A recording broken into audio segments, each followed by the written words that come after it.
Hey, this is Daz from the Frugal Gamer website, and I'm back with another video. And this time I'm going to be checking out these WX4 controllers that are made by a company called Gioteck. Now there are two different versions of this, one is wired and the other is wireless, and both are compatible with the Nintendo Switch, the PS3 and PC. But in this video I'm going to be solely focused on how these work with the Nintendo Switch. And you can pick these up for around £20 each, and sometimes you can even find them cheaper when they're on sale. And this is much cheaper than the official Nintendo Switch Pro controller like this one, which are about 3 times more expensive. So let's get these unboxed and figure out if they're actually worth the money.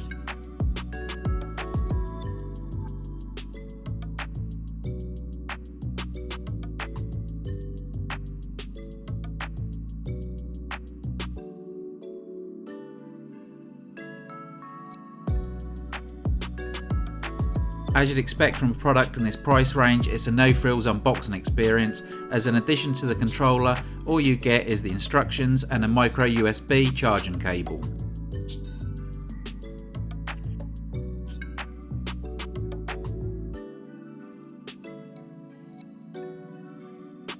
Now the first thing that I noticed when I unboxed this is that it's really light, and probably the lightest controller I've ever used.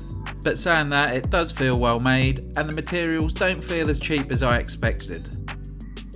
I did actually weigh the Gioteck controller to see how it compared to others, and it weighed 166 grams, while the DualShock 4 was 222 grams, the Nintendo Pro controller was 249, and the Xbox Elite was 357 grams. And that makes it the lightest controller that I own.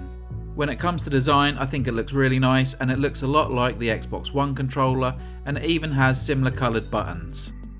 And you'll find all the buttons that are on the Nintendo Switch Pro controller, including the plus and minus buttons, the home button, and a share button that doubles as a turbo button.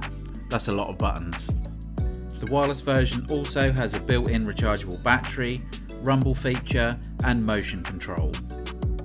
And when it comes to the wired version, it's pretty much identical to the wireless one. The only differences are that you don't get the rumble feature, you don't get the motion control, and instead of a rechargeable battery you get a 2.5 meter USB cable.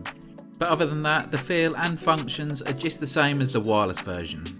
The buttons on both pads feel very nice and are pretty responsive for a controller in this price range.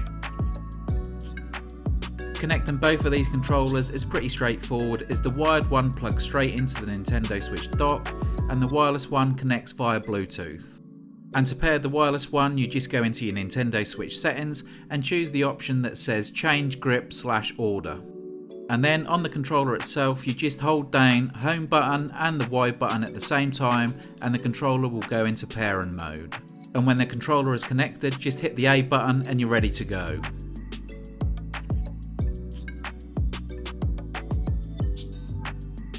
Now the big question is, how does it compare to the Nintendo Switch Pro controller when it comes to gameplay?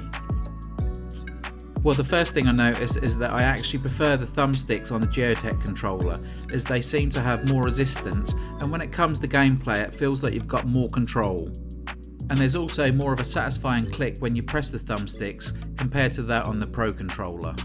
One of the things I was disappointed with on the Gioteck controllers is the D-pad, as they just don't seem to feel as responsive as the Pro controller. And the other thing I didn't like much with the triggers, as they didn't seem to have a lot of travel. In fact, they feel like hair triggers. Now I'm not saying the triggers are terrible, but they're just not what I'm used to, but you do get used to them over time. When it comes to the vibration feature on the wireless controller, I was really pleased with the amount of feedback you get. It's actually better than I expected.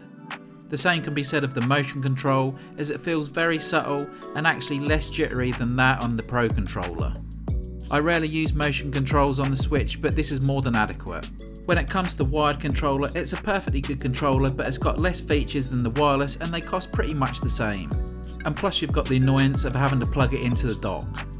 So if I had to choose between the wired and the wireless one, I'd pick the wireless one up every single time.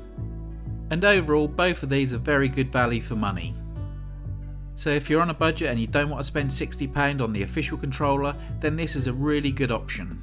And at £20, this is a perfect option if you want to buy somebody a present or if you're looking to buy a controller for the kids. But like I said, I'd always opt for the wireless version over the wired.